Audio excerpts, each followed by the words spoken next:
ಕೇಂದ್ರ ಸಚಿವರು ಒಂದು ಯೋಜನೆಗೆ ಬರುವಾಗ ಪತ್ರ ಬರೆದಿದ್ದಾರೆ, ಲೋಕಸಭಾ ಸದಸ್ಯರು ಪತ್ರ ಬರೆದಿದ್ದಾರೆ, ಸಂಬಂಧಪಟ್ಟಂಥ ಎಲ್ಲ ಚುನಾಯಿತ ಪ್ರತಿನಿಧಿಗಳ ಜೊತೆ ಅವ್ರು ಹೇಳಿದ್ದಾರೆ ಬರಬೇಕು ಅಂತೇಳಿ.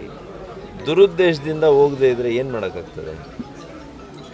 ಈಗ ಇವರಿಷ್ಟೆಲ್ಲ ಹೇಳ್ತಾರೆ. ಇವತ್ತು ನಮ್ಮ ಹ್ಯಾಂಡಿಕ್ಯಾಪ್ಸ್ಗೆ ಇವತ್ತು ಯೋಜನೆಯನ್ನು ನಾವು ರೂಪಿಸಿದ್ದೀವಿ. ಚಿಕ್ಕಬಳ್ಳಾಪುರ ಜಿಲ್ಲೆಯಲ್ಲಿ 1 ವರ್ಷದಿಂದ ಫಲಾನುಭವಿಗಳು ಕಾಯ್ತಾ ಇದ್ದಾರೆ. ಯಾಕೆಂದರೆ ಜಿಲ್ಲಾ ಉಸ್ತುವಾರಿ ಸಚಿವರು ಬರಬೇಕಂತೆ. 100% funded by government of India.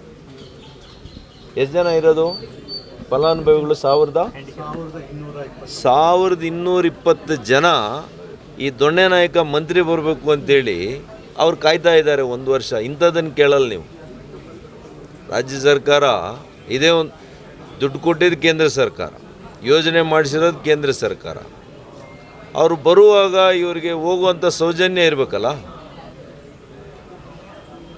1 ವರ್ಷ ಮೇಲಾಗಿದೆ ಇವತ್ತು ಫಲಾನುಭವಿಗಳನ್ನ ಆಯ್ಕೆ ಮಾಡಿ ಅಲಾಮ್ಕೋಯಿಂದ.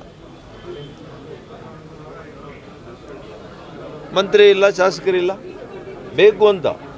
ಮತ್ತು ಡೇಟ್ ಯಾವಾಗ ಕೊಡ್ತಾರೆ? MP ಸದನದಲ್ಲಿರಬೇಕು, ಲೋಕಸಭೆಯಲ್ಲಿದ್ದಾಗ ಡೇಟ್ ಕೊಡ್ತಾರೆ ಅವ್ರು ಬರಬಾರ್ದು ಅಂತೇಳಿ. ಈ ಥರ ನಡೀತಾ ಇದೆ ಇಲ್ಲಿ ಕಾಂಗ್ರೆಸ್ ಸರ್ಕಾರದ. ರಾಜ್ಯಕ್ಕೆ ಆಪ್ತವಸೂಲಿ ಮಾಡಲಿಕ್ಕೆ ಬರ್ತಾ ಇದ್ದಾರೆ. ಇಲ್ಲ ಅಂಥವ್ರಿಗೆ ನೋಡ್ರಿ, ಈಗ ನಿಮಗೆ ಗೊತ್ತಿದೆ ಇನ್ಕಮ್ ಟ್ಯಾಕ್ಸು 1 ಲಕ್ಷ ಸಂಬಳ ಬರೋರಿಗೇ ಇವತ್ತು ಇನ್ಕಮ್